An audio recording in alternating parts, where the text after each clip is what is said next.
Oh, looks like Eleanor is dead.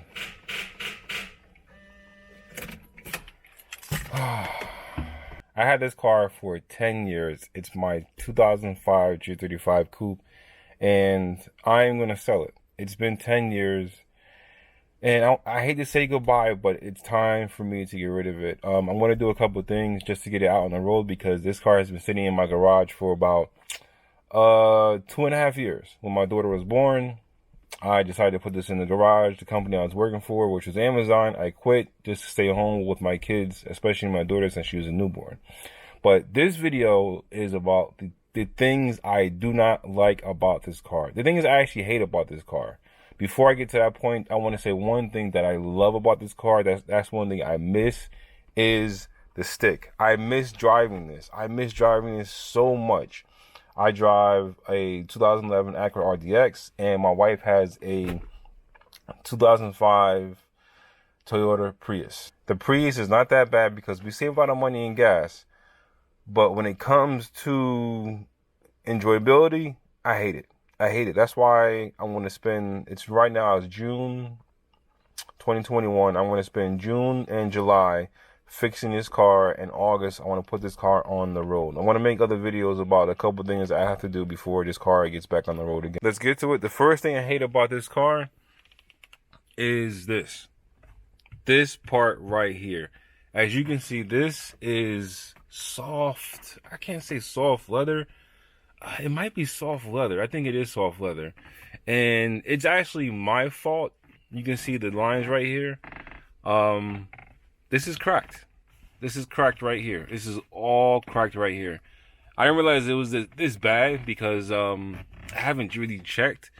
I'm actually in my garage right now, and I didn't realize it was this bad. But this is my fault. I lived in Houston for 2 years, and because of the sun and because I didn't cover the window with anything, this got damaged very, very easily. And I would clean it, but not as much as I should.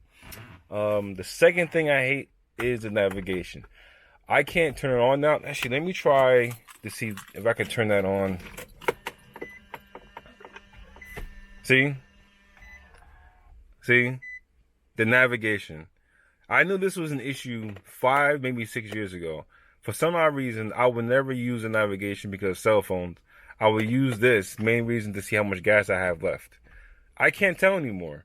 I'm actually going to fix it. There's a way to fix this to keep this up and on at all times, but as of now, when I do use it, when it does go up, the screen is blank, completely blank. I know that there's a wire issue somewhere, and I did not have time to take care of it. But now I have time. I want to get this on the road. I want to sell it, and whoever actually gets this car next, I want to make sure this is working before I sell this car. So every time I use this, I will have to push it down like that. Another thing I hate about this car is the gas gauge. My gas gauge doesn't work properly. I know there's a sensor in the gas tank I have to clean. So the gas, if I put gas in it, it doesn't give me the proper gauge, the proper gas level. I ran out of gas when I was in Houston twice when I was driving home. And I literally lived from my job to my apartment probably a mile, maybe a mile and a half. And I remember I was driving home and I was literally at the gate of my apartment complex when my car just died. Lucky we had the second car, so I went to get gas. But I've been dealing with the situation for a long time. Even when I was in Jersey before I moved to Houston. I'm in Philly now. Even when I was in Jersey, I had this issue, and I will always fill the car up with gas every 4 days. This is an easy fix. This is an easy fix. This is not an easy fix.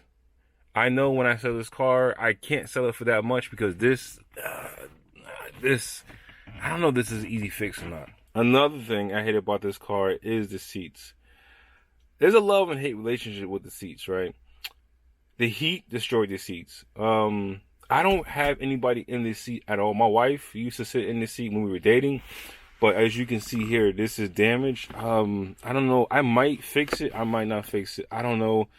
It depends how much it will cost me. If it costs a lot, I would just leave it. And whoever I sell this car to, I just tell them, I said, look, you just have to fix the seats. Most likely, whoever I sell this car to is going to be young. And they'll probably just replace the seats completely with racing seats. Another thing I want to bring about this, the fact that this is not a touchscreen. This is a 2005, a luxury vehicle at that time. We own now, currently, my wife has a 2005 Prius, a non-luxury vehicle. And that thing is a touchscreen. The screen, you can touch it at different points. And I was so impressed by that. For a car that old to have a touchscreen. And this has all the amenities, but doesn't have a touchscreen. The next thing I hate are the hood hinges. I have to get the hood hinges replaced because that's the one known thing that went wrong with this car. The hood hinge, there's a hinge here, and it's right here, but it should be connected right here. I'm not sure you can see it or not. And the other side is the exact same way. The hood does close, but when it closes, this is not lined up completely.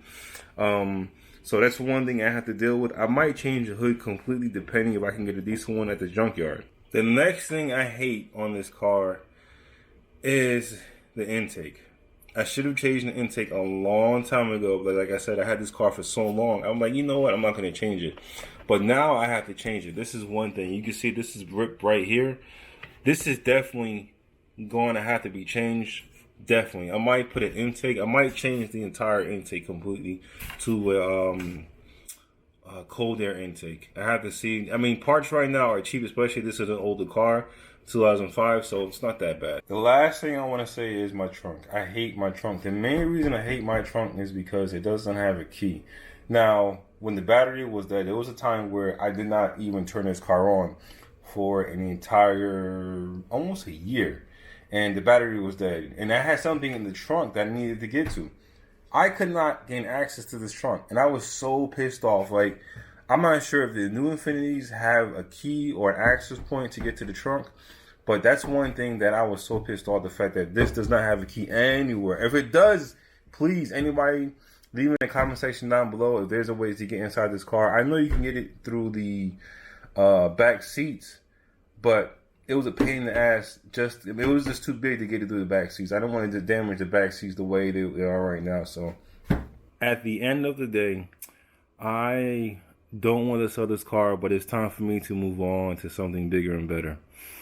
I have so many stories and so many memories in this car, especially the back seat, but it's time for me to move on.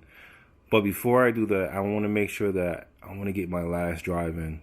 I've driven this down to Texas. I've driven it back from Texas. I live in Philly now, and I just want to drive it, especially during the summertime. You know, if you're from the Northeast, the fall is not that bad, but the winter sucks here. So I want to make sure I can get this off my hands before the winter. It's time for me to move on to another project. But thank you for watching, and I'll see you next time on the channel.